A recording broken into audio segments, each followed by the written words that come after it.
Any thoughts on what went down up there? Well, you know, I've spent a whole career putting the focus on the fighters, not on me. So,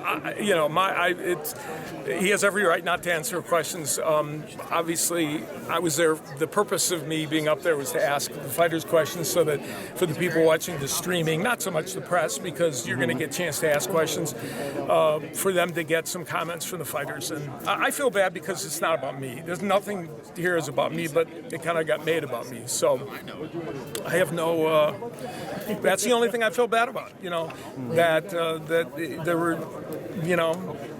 Have you ever experienced anything? I mean, you've been in boxing for a long time. I'm sure other fighters have been mad at you for whatever reason. Yeah, have you ever experienced something like that? You know, not that often, to be perfectly candid. You know, for the most part, they may disagree with something you've done, but I don't have those kind of relationships with fighters. So I feel like my calls of Adrien Broner fights have been fair.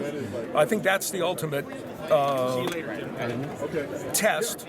If somebody can find that not to be the case, then that would be something. But it is what it is. Is there anything you want to tell Broner?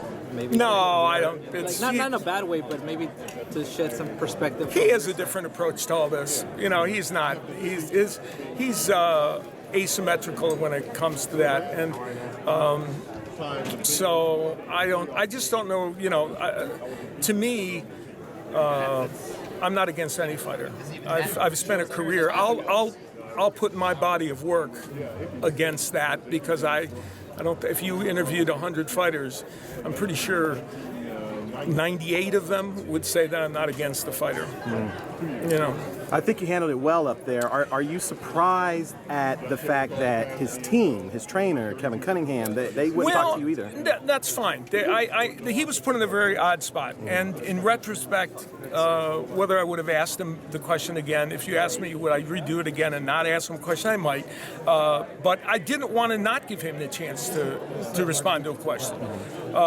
Just out of, you know, I mean, the next natural thing is to go to the trainer. So. Right. So that's what I did. So, but I understand that. So, you know, and he was probably put in an odd spot there. Right. So, what can you do? Last question for me about that whole situation. Can you read anything into that? Just his demeanor a couple days before the fight. Does that have any meaning? Well, he's not happy about the promotion, I guess. So, I think some of the apparently.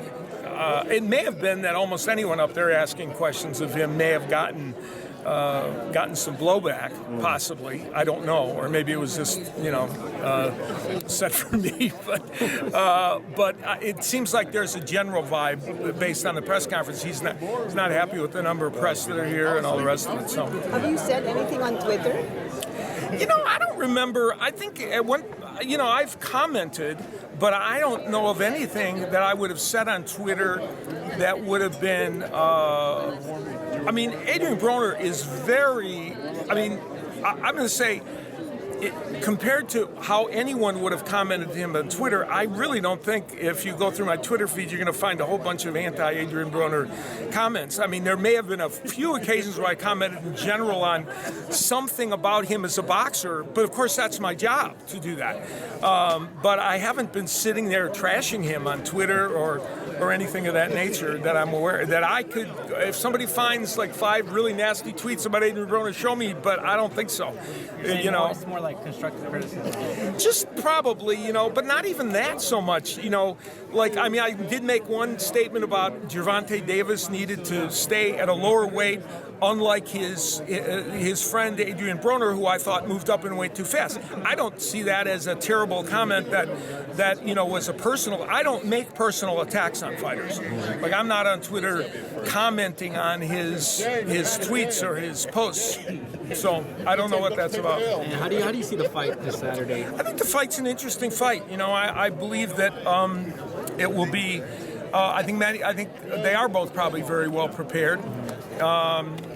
And so, as a result of that, I think Pacquiao's going to be very aggressive. Broner, I think, is going to punch back. An interesting statistic is the fact that Broner, in the last 5 fights, this will probably shock all of you, but the CompuBox numbers, it shocked me. In the last 5 fights, Broner has thrown more punches per round than Pacquiao has. which is intriguing. Yeah, I would never have thought that. But then the 12 previous to that, Pacquiao had a lot more. So he'll need to continue that, I think, to do well in this fight. And he's going to have to counterpunch very effectively. But I think the fight's going to be an entertaining one. I actually think the whole card is going to be entertaining.